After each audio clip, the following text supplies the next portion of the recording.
My name is Milan Schulz, and I live in Switzerland. Originally, I was born in Czechoslovakia, and I left Czechoslovakia in 1968, and have been living in Switzerland ever since. How you come to Islam?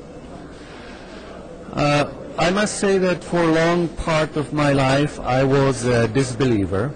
I didn't believe in God. I thought that there is a discrepancy between belief in science and something we can verify and what the religious books say. And I thought the religious books say one thing and science says the opposite, so I say I believe with what I see with my eyes. I believe in science and I cannot believe in God.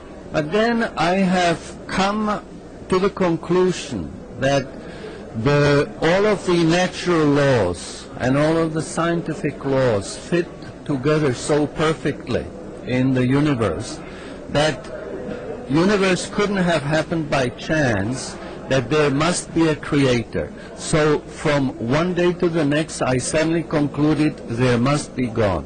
There is a creator. I was not looking for a religion. When I discovered that there is a God, I thought, okay, there is God, there is me, and that's fine. I don't need anybody. I can believe in God myself. I don't need any religious books. I don't need any religion.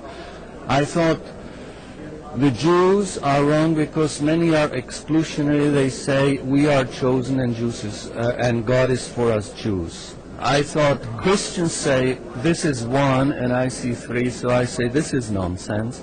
And I had a very bad image and impression of Islam. So I thought, well, the religion I know about are all wrong.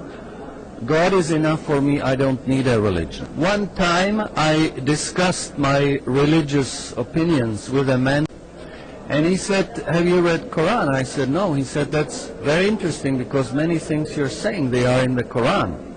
And I thought, okay, I probably should read Quran. So I bought Quran in English translation, didn't read it for about 3 years, and when finally I started reading it, I remember telling my wife, reading through the book, you know, this Muhammad, he must have been a very smart man.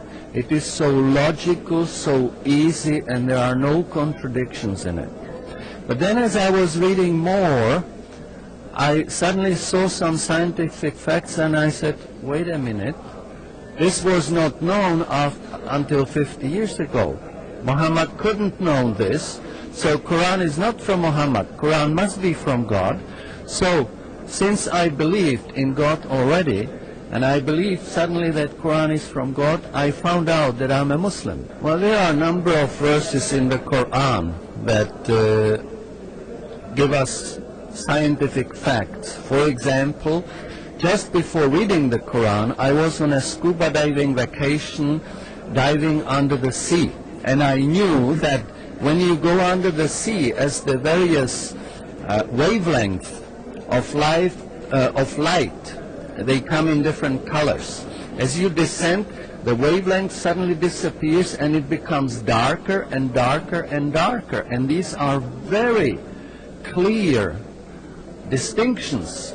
And then I read in the Quran, in Surah Al-Nur, there is an ayah that the disbeliever states are like layers of darkness, one upon another, a wave below a wave, and I knew that under the surface of the sea, in depth, there's another set of waves where there's a difference in temperatures. It's called thermocline. And these waves are much bigger, much longer, and they travel much further. But this was not known until only a few decades ago. So I knew this must come from somebody who knew that 1400 years ago, and I knew this was God and not Muhammad. I would say forget what people tell you, forget what you see. Read the Quran and think about it. Do not only recite the Quran, but think about what it is and ask God to give you understanding. And God died. God guides. God didn't die 1400 years ago. He's with you. He's closer to you the vein in your neck, and if you ask for understanding, He will give it to you, and that is all you need. The truth comes only from God.